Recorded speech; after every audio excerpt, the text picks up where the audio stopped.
Dari data yang dihimpun, aksi tersebut dilakukannya bersama kedua rekannya, Denan dan Bambang, yang kini menjadi DPO kepolisian. Namun aksi yang tak semulus yang dilakukannya, aksinya digagalkan warga yang telah lama mengintai dan langsung mengejar ketiganya. Namun sayang dua orang tersangka berhasil kabur.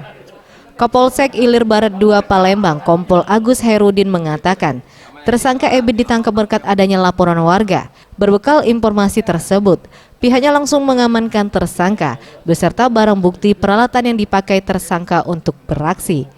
Diketahui kerugian yang dialami oleh pihak PLN mencapai 200 juta rupiah. Enggak, dari jam 11 sampai jam dari jam 10 sampai jam 1 masuk akhir siang. Dari jam 10 pagi sampai jam 1 pakai apa? Pakai gaji, Pak. Gaji besi. Gaji besi. Pelaku 363 satu orang, 2 DPO atas nama inisial E yang kami tangkap, kemudian yang duanya atas nama D dan A. Ya.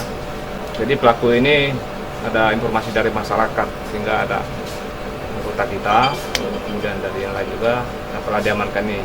Pelaku ini masuk di gardu PLN ya di Jalan Gelora. Tim Liputan Sriwijaya TV.